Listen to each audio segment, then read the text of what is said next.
Hello, everyone. Welcome to week 4 of Global Politics, where today we're going to be talking about the concept of anarchy and how it might relate to the foundational theories that we're going to talk about. The second half of the lecture builds on the concept of anarchy to develop an understanding or an introduction into one of the foundational theories of international politics, realism. Uh, in earlier weeks, we talked about the concept of anarchy and how it differs from uses of the concept in everyday language and the sort of the everyday vernacular, whereas in everyday use it might sort of refer to chaos and sort of burning cars, etc.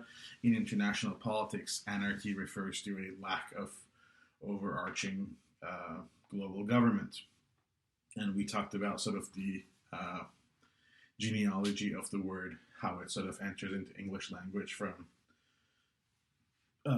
ancient Greek into Latin and then to English, where sort of it refers to sort of the core of the word means without a chief or a ruler. Anarchy in international politics, as we talked about, refers to no central authority, in that there is no world government or a police force where sort of if you are in danger as a state, there is no sort of phone number that you can pick up and dial and expect sort of assistance. In that sort of there are alliances, but alliances are completely dependent on interests. Anarchy, for certain theories, is a structural condition of the international, meaning that it's a structural element. It's a sort of a configuration that then enables the actions of other actors. It also, for some theories, lacks or undermines the prospect of cooperation. For other theories, it facilitates cooperation. And for realism, it certainly makes conflict a possibility. In domestic politics, anarchy or lack of an overarching government is being studied, is sort of has been studied through various theories that sort of now, after the fact, we call social contract theories. Most common of them, or sort of the most sort of introductory of them, would be Hobbes and Rousseau and Locke, etc. But let's take a moment to think again about the concept of Hobbes and sort of the Leviathan. Leviathan manifests itself as a sovereign, in a way, as a government to sort of address the chaos and the anarchy that sort of stems from the lack of government. So, for Hobbes, state in the like the life in the state of nature is solitary, poor, nasty, brutish, and short. So let's turn that concept and ask a different question about international politics, which is, are lives of international states or international lives of states solitary, poor, nasty, brutish, and short, precisely because there is no international government? Yet there is something called global governance or international governance. And let's for a moment talk about what governance is and how it differs from government. Governance is the act of governing. So this sort of concept applies to laws, regulations, customs, ethical standards, and norms that we talked about. So even though there is no international government, there is, for some, global governance. And more importantly, there's also sort of conceptual constructs that understand and sort of regard what is considered to be good governance. And good governance emerges as a global norm. Global governance here refers to governance related affairs that are managed efficiently and justly. So, laws and regulations and norms are not themselves good per se, but that sort of these are transparent, they're efficient, and they're accessible. So perhaps a question that is worth thinking about and that we might discuss sort of during the discussion group of next week: what are some ways good governance concepts used today in international politics? One way to think about that would be how democracy or human rights have sort of emerged as good governance concepts within sort of like structural discourses of liberalism. But again, let's take a step back and ask the simple question of how is governance different than government? And perhaps if this was a regular class, I would be sort of stopping right now and getting some feedback of what do you understand by the word government and what do you understand by the word governance.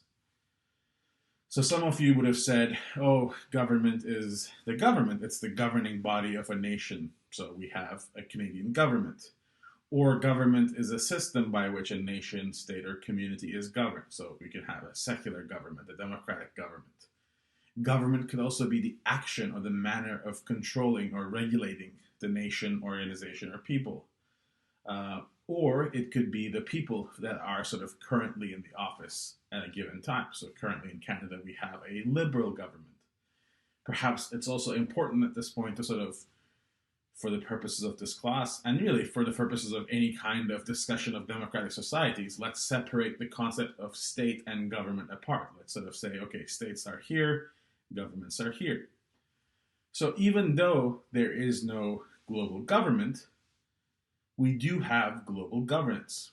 But again, there is no global government precisely because of the centrality of something that we're really going to talk more in detail next week about sovereignty, etc.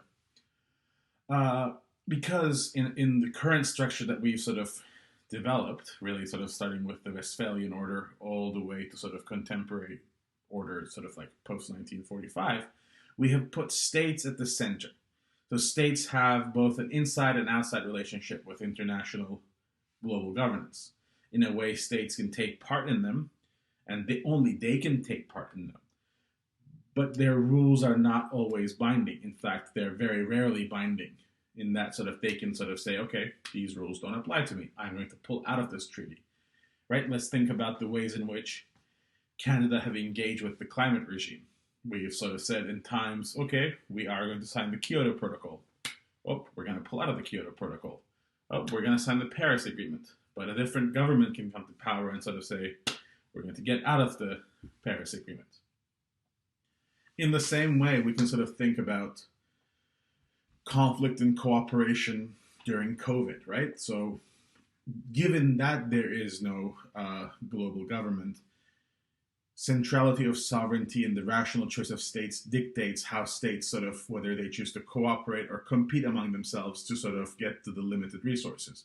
And we've seen this both inside of states and outside of states with, struggles to get access to personal protection equipment, or now the struggle to get vaccines, etc., where we have sort of these hidden incentives to, at the same time, be part of the international order, but at the same time, constantly sort of like maneuver ourselves to place ourselves as a state to be in the most favorable lane.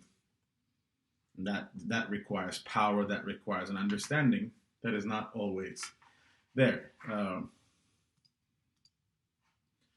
Now let's take a moment and think about what it means to maintain an international order where there is no government. So these are some of the questions that are worth thinking about for you to sort of like understand or internalize the course material so far. So how do we maintain rule of law in the international realm when there is no government?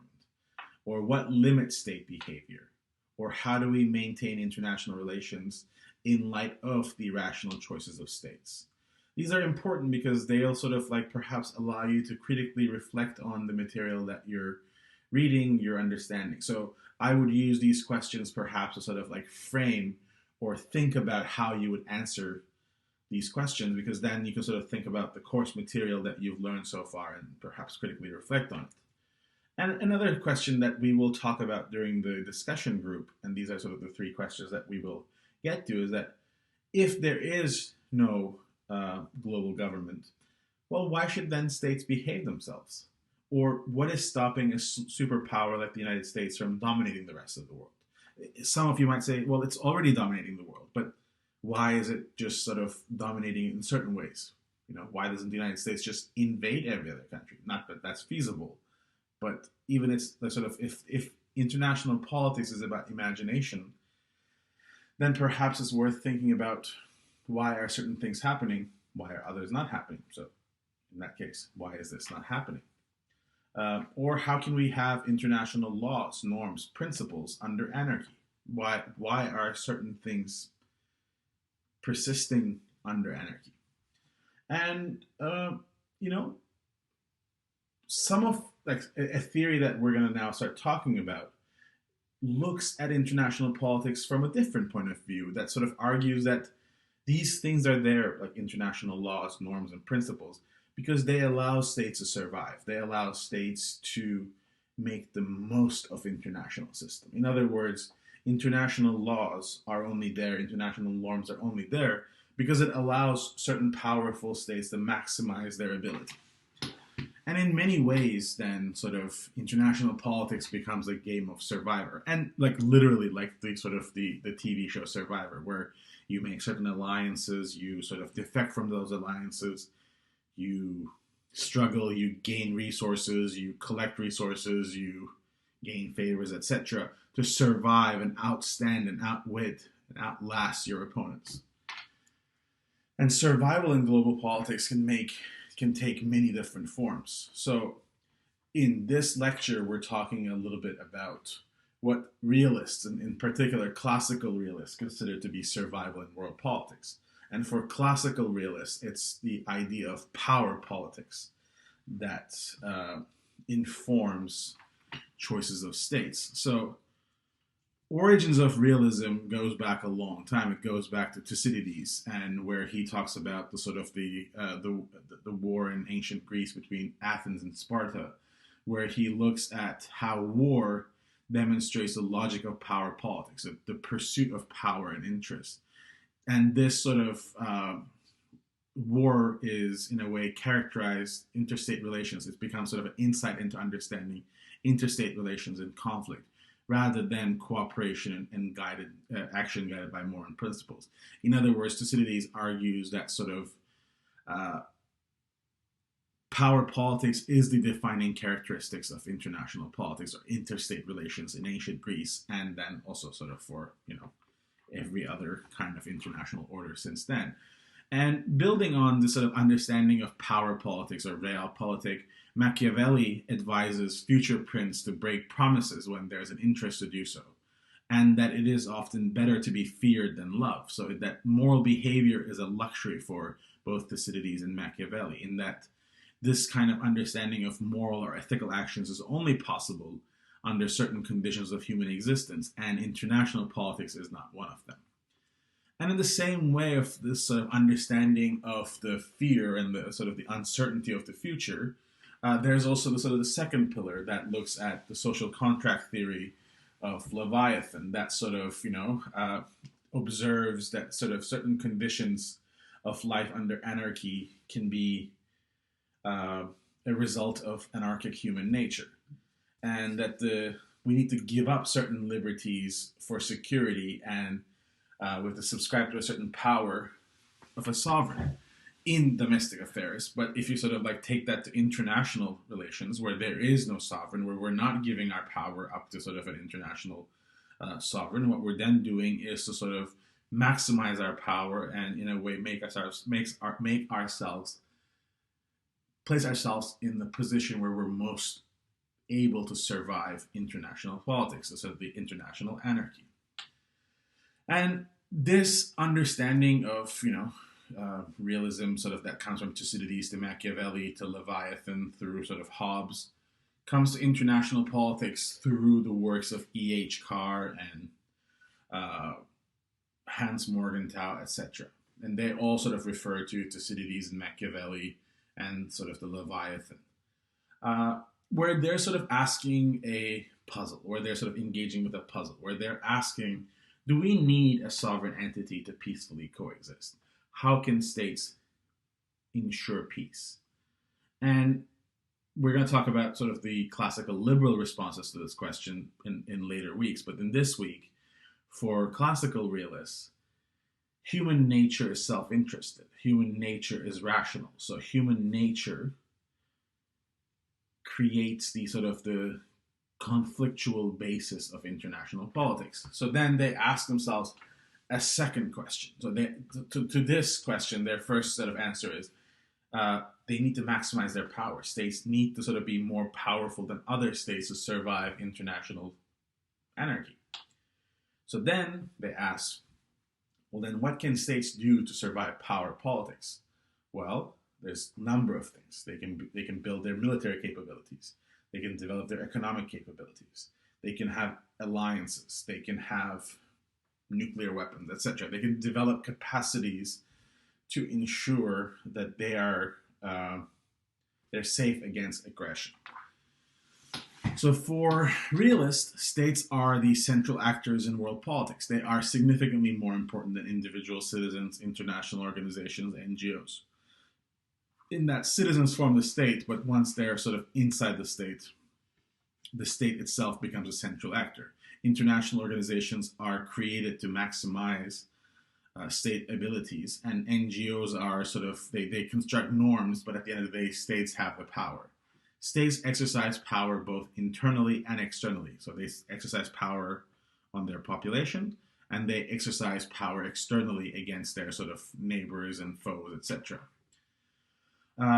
States' actions have important consequences for the role of different actors. What's the laws, the sort of actions of states that they create internally have limiting or productive power on every other actor in international politics.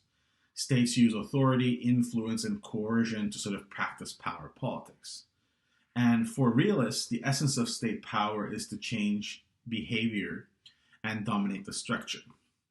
And for realists, again, power often takes the form of military or physical power.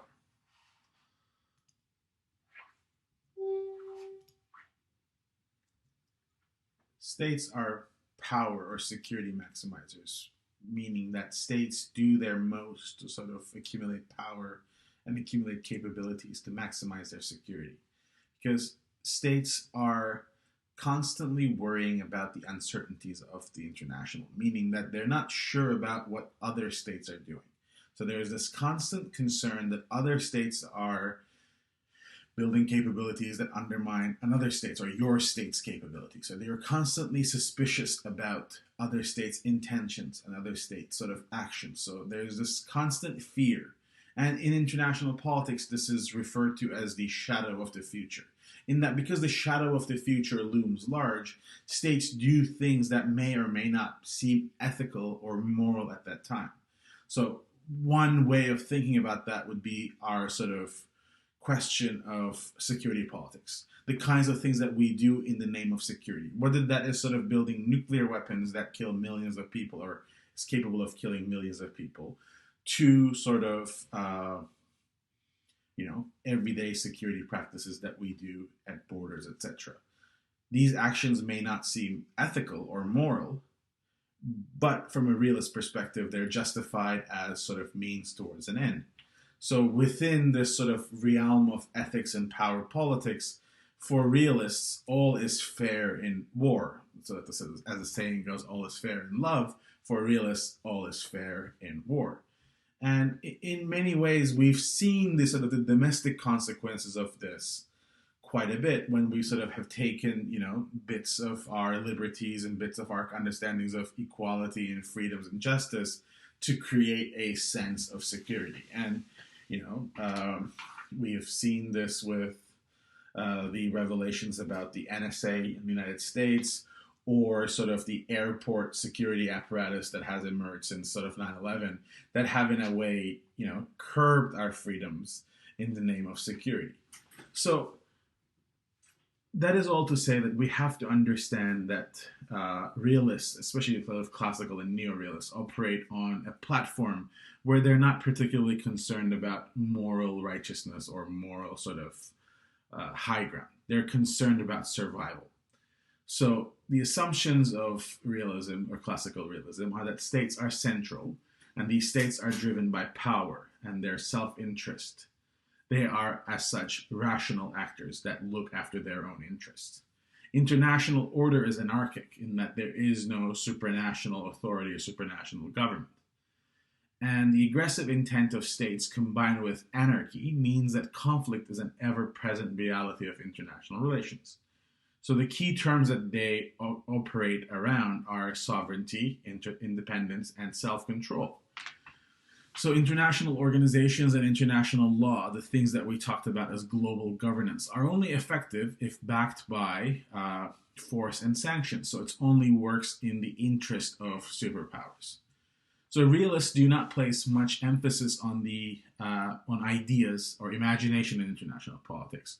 For them, events like wars, etc., are outcomes of power politics and different interests and aims that are in play. So, according to realists, states should be relatively silent on the rights of other states' citizens, and indeed they should be. They should not sort of get involved in the domestic affairs of countries. So, if you see a sort of a civil war in Syria or a genocide in Bosnia or rights abuses in Venezuela, Bolivia, Ukraine, or whatever, you should not sort of express opinion. So, it's not in the interest if Canada, for example, had a realist foreign policy, it would not be in Canada's interest to sort of condemn other states for human rights abuses,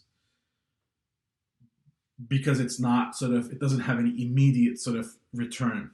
Doing so puts you in a position from a realist perspective of harming future opportunities. For realists, the existence of war is inevitable. In fact, it is ultimately unavoidable. And security is not about stability or prosperity. For realists, security is about state survival. It's a basic thing. So states need to provide their own security, in that they need to be self-reliant. They can create mechanisms or balances of power to prevent one single state's domination. So they can ally with other states to sort of undermine the domination of one state. But often, at the end of the day, they are judged by their military capabilities, their capability to survive, because there is no number to there's no 911, right? Like, think about the domestic allegory of you feel safe, like in the sort of like Leviathan social contract concept. For the most part, you have given up your right to kill someone, right? So under the laws of states, you do not have a right to sort of murder another citizen. You can do self-defense, etc., but like you do not, like, sort of immediately you no longer have this sort of like inherent right somehow that you think you might have had in state of nature to kill someone. So because you have given that up, you expect in return a sense of security. So what is there? There's supposed to be police officers. There's a military. Military looks at international security. Police officers look at domestic security. Now, clearly, sort of the conversations that we're having in 2020 about Black Lives Matter, policing, defunding the police, etc., are important conversations, especially in this regard. But let's just for a second assume that police just protects everyone equally and is a service that sort of does not sort of make discriminations based on race, income, etc. in this perfect world. You pick up the phone and you say 911. Someone on the other end of the phone picks up the phone and says, 911, what's your emergency? There's a system in place to ensure that in your moment of insecurity, there's a service that is there to come to your rescue. In international politics, there is no 911. There is no one to call if another state is invading your country, right? Like if Russia invades Ukraine, parts of Ukraine, Ukraine does not have an immediate phone number. Like UN is not the authority that you just sort of pick up the phone and sort of say, hey, we need help. Because UN does not have an army. It requires, a Security Council resolution. Like, these are empirical examples that are not important for you to understand or whatever. If you don't understand, you can always make an office hour appointment and I'm happy to walk you through it. But the essential point to understand here is that in international relations, because there is no authority above the state, there is no authority to sort of come to the state's rescue when states need them. So what do states do? States create things like nuclear weapons. In many ways, we have nuclear weapons precisely because during the Cold War, we created this scenario where superpowers have said attacking either one of us would result in what's called mutually assured destruction, acronym being MAD. And doing so would be a mad action. So, in many ways, what did we do during the Cold War? We created a system where the superpowers never directly went to war with each other. Instead, they fought proxy wars. So the United States fought a war in Vietnam. Soviet Union fought a war in Afghanistan, where they bled each other and undermined each other's sort of abilities. Since the end of the Cold War, we enter the period of nuclear non-proliferation and nuclear disarmament, where in many ways, for the longest time, between sort of in the 90s and 2000s and 2010s, for the most part, we have followed nuclear disarmament, where the sort of main powers have reduced their capabilities. These numbers are still more than capable of destroying the world times over and creating a nuclear holocaust. So it doesn't mean that we have come to a point where we no longer have enough nuclear weapons. It just means that we have smarter nuclear weapons. And these are the nuclear powers that are sort of estimated global nuclear warhead inventories. We have United States, United Kingdom, France, Israel, Pakistan, India, Russia, China, North Korea. And in many ways, for example, some of these countries have high risks of, using these nuclear weapons, whether that's Israel, whether that's North Korea, whether that's India and Pakistan. They're in a sort of a higher risk of using these nuclear weapons than US, UK, Russia, or China.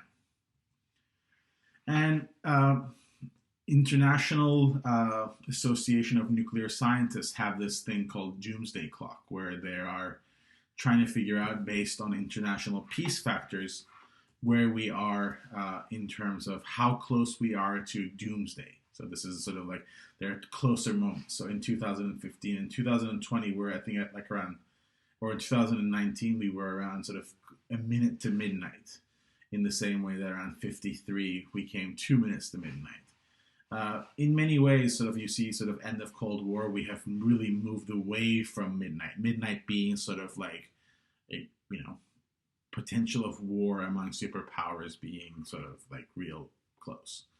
And the Cold War is perfectly understood within realism framework, where we sort of had two superpowers that were arm wrestling while sitting on top of nuclear weapons with their hands on the buzzer of each other's nuclear weapons.